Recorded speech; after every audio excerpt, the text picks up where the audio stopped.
Now, I'm the Kids Talk Radio show, and you know about our guest who's been here, and watch how I work with him.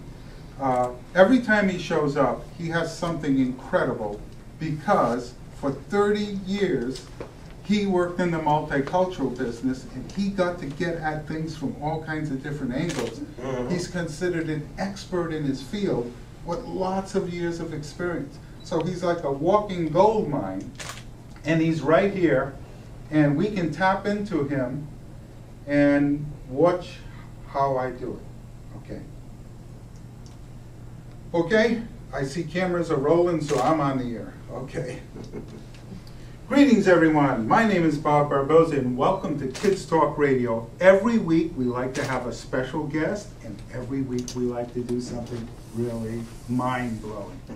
And in order to do that, you need to have a person with deep background knowledge. But every time I invite this person on the show, he usually does something unusual. He comes at things from a different angle. So, what do you have in store for us today? Oh, and please tell our audience who you are. Well, as you may or may not know, I'm Dr. James Manso Salceda. Comes with a drape, okay? And I'm the director of the Multicultural Center here at California State University, Long Beach. I want you to clear your minds. No images, no assumptions, no prejudices. I'm going to give you some facts of a famous individual, and I want you to tell me, who do you think it is, based on these facts. So you ready? Minds are cleared? You're looking deep within? Okay. At the young age of 12 years old, this person performed in the role of Travis in Lorraine Hansberry's brilliant play, A Raisin in the Sun. As a young teenager, he was inspired by the music of folk singer Don McLean, as well as the paintings of Vincent van Gogh. When this person joined a very prestigious school for the arts, he came to appreciate British rock alternative music, especially the artists Pink Floyd and David Bowie. At age 18, he became the leader of a youth group focusing on issues of police brutality, political prisoners, and community empowerment. So think of those backgrounds, think of the diversity of those life experiences. Anyone come to mind? What do you say, brother? What do you think?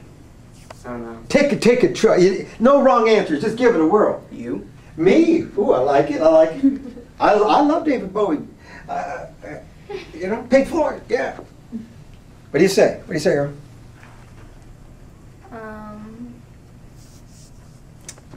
No wrong answers, just kind of. Let me add one. Let me give you one last fact. As a young adult, he put out a double album. We used to call them LPs in those days. And it went platinum, which means 1 million, right? Went platinum in 4 hours. 4 hours. And it kept selling until it was 9 times platinum. Same person. What do you think? Whoever it is sounds pretty remarkable, though, doesn't it? Yeah. Got to say that. Morrissey. Interesting. Ooh, I like that. Good. You're kind of drawing on a little British thing there. That's good. That's good. I'll give you one more fact. And this is interesting. When his first album came out, he was publicly criticized by the Vice President of the United States of America. Perhaps the first artist singled out by a standing Vice President of America. Tupac Amaru Shakur. And you remember what we covered the first time in the name? Yeah. What do you remember? Tupac Amaru means what? Is it from like Aztec? Aztec. Not Aztec, Oh. Inca. Oh. Don't call me Azteca unless you mean it, you know? Serpent, snake, are from God. Good. Shining serpent, Tupac Amaru, Inca tribal leader, 16th century, Shakur, Arabic for thankfulness to God, or blessed one. So shining serpent, blessed one. Next time you hear someone say Tupac Shakur, you'll tell them what it means. But would you have guessed that this person was also Tupac? Is that the picture you get liking British rock and roll? Vincent van Gogh? Folk singer Don McLean, who you probably never heard of, but there was one or two. He actually wrote one on Vincent van Gogh, and one on the death of Buddy Holly that's out there. But that part of our point is this. When you're looking at culture, in Long Beach or anywhere else, when you're looking at Latino and African American, one of the challenges I offer you is to see that we have many cultures in our cultural name. As a Chicano, as a Mexicano, I have African blood in me, in my history, but I haven't been taught to recognize it, much less honor it. I haven't been taught that in 1519 Cortez brought African slaves with him. Does that ever occur to you? That by 1570 there were more Africans in Mexico City than Spaniards? So we have African blood in us. So in our middle schools and high schools, we're, hey, yo soy Chicano ese. And we stand here and like, you're not me, right? I'm this and you're not. Actually, we're extended family. And it's not even a metaphor. It's for real. We're extended family if it's an African American and you're Mexicano. Add to it, then, we had the same shared struggles for justice as African Americans in the Civil Rights Movement. In fact, we were working in the same movement. See what I'm saying?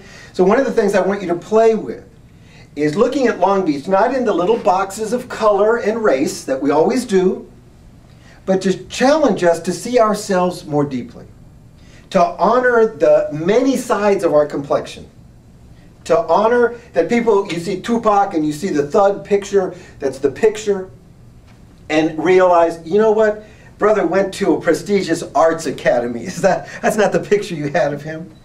He's looking at Vincent van Gogh and being inspired by it. And it shows you we narrow people down to a certain image. So your goal and challenge is to not narrow, but do the opposite. Open it up. Let me see something I didn't. Sometime, do this as an exercise on your own. This is a friend of mine did this. Who do you see, or what do you see?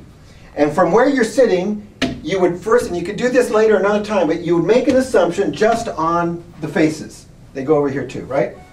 Just on the faces. And that's the first question, you know, what do you see? What's beautiful about the way this is structured, and this is good for your graphic arts thinking, you come up way up close here and it says, how about now? Because this is their actual story, written lightly on their face. And it'll challenge every little assumption you had by sitting there and looking at who you think they are. So this is an ongoing challenge. So keep thinking about it. This is our part 2 of Tupac. Now the next time I do something, maybe it's Pac, maybe it's not. But the idea is for us to think creatively with a sense of creativity and a sense of helping people get past the small picture they have of you and I. I can't know you until I get to know you. And just using a term like Latino or African American or Asian American doesn't tell me much, right? So you're getting the flavor, getting the feel, and forever you will have a deeper appreciation for Tupac Shakur. Because once you even get into the thug picture, that's bigger than you think. And there are some really important ideas he was trying to get at. Didn't always succeed, but he was always getting back up and going forward. He may fall down, and that actually makes him more human. He made mistakes. So do we. See what I'm saying? All right, so there you go. That's okay. part 2. That is our station manager calling in at this time, Yes. saying, signing off from Kids Talk Radio.